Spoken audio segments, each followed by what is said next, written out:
Now we move to next part, that is the phrasal verbs. Phrasal verbs are combinations of a verb and a particle that together give you a single independent unit of meaning.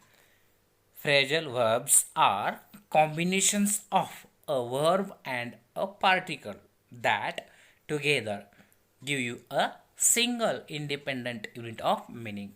For example, the wedding was put off until January. The wedding was put off until January. The italic word put off, this is a phrasal verb. Means it was postponed. It was postponed. And Anita turned up at the party with friends. Turn up. This is a phrasal verb. Anita turned up at the party with a friend. Means that she arrived with a friend. You can form many phrasal verbs by adding different particles to some verb. For example, cut off, cut into, cut out, cut through, cut up. The particle in phrasal verb is either preposition such as in or on, or an adverb such as up or out, or an adverb and a preposition such as out of. Look at the pair sentences below for examples of verbs followed by an adverb or preposition and phrasal verbs. She ran out to play, used in its literal sense of verb plus adverb. She ran out to play. He came into the room, used in literal sense of verb plus preposition. She came into the room. She ran out of sugar, phrasal verb meaning not having enough something.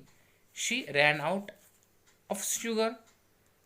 He came into some money recently, phrasal verb to get money, property after something, someone's dead. In the first pair of sentences above, we understand run out and come into by combining the meanings of the two words, but it is not possible to do this with phrasal verbs in the second pair. And we will have to look up their meanings, which are idiomatic in a dictionary, phrasal verbs which are sometimes less formal than a single verb. Example, put off for postpone, turn for arrive, and also more economical than longer expression. Example, look up to, admire and respect someone, and talk down for talk someone if they were lesser than you. Therefore, need special attention when you are building your vocabulary in English. There are three kinds of phrasal verbs. The first consists of the verb and particle being used in primary meanings and the particle being obligatory when the verbs appears with an object. Switch off, listen to, agree with to. The second kind of phrasal verbs are those where the particle is not necessary. The verb can appear without it, but it is added to strengthen of the meaning of the verb. She yelled in pain and she yelled out in pain. Drink your milk and drink up your milk. In the third kind, the primary meaning of the verb is completely changed and it gets a new meaning as phrasal verb. They put out, extinguished the fire. I gave in, yielded to the children's demand for a party. It is not always easy to guess the meanings of the phrasal verbs, particularly those of the third kind from the context. So if you are not sure, look them up in Learner's Dictionary. Phrasal verbs like the main verb in the name may be transitive or intransitive, that is, they may followed by an object or not. The sun has set, intransitive.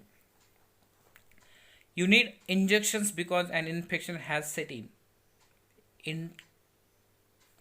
Intransitive verb meaning something unpleasant begins and seems likely to continue. Transitive phrasal verbs are two kinds when the object of the verb and may or not come between the main verb and the particle. When the object cannot appear between the two components, for example, put out the clothes, will you? put the clothes out. Will you? Thieves broke into room, but not the thieves broke room into. Thieves broke into the room. Thieves, not the thieves broke the room into.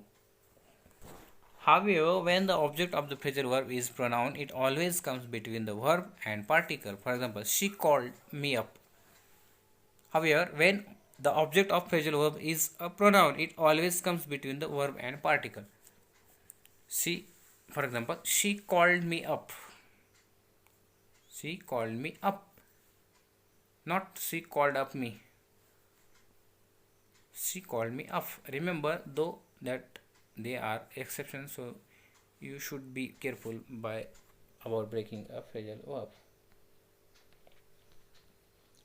You can form nouns and adjective forms some phrasal verbs. In case of nouns, there are two ways in which it happens. First, phrasal verb is used as noun either with a hyphen or without space between the verb and particle. For example, someone broke in at the weekend and robbed the office. Break in, it means enter by force to steal money or valuables. Someone break in at the weekend and robbed the office. According to the police, the break-in at the office happened on Saturday. Break-in noun, to act of entering place by force or rob it. I work out regularly to keep myself fit. Work out verb. I worked out regularly to keep myself fit. To make your body strong by exercising. I never miss my daily workout before breakfast. Workout noun, a period of physical exercise. I never miss my daily workout before breakfast. Secondly, some nouns are formed from phrasal verbs by reversing the order of the components. For example, he looked on as the main thought. Look on verb to watch. Something happening without getting involved. The onlooker stood in silence as the main thought. Onlooker noun, someone who watches something happening without getting involved.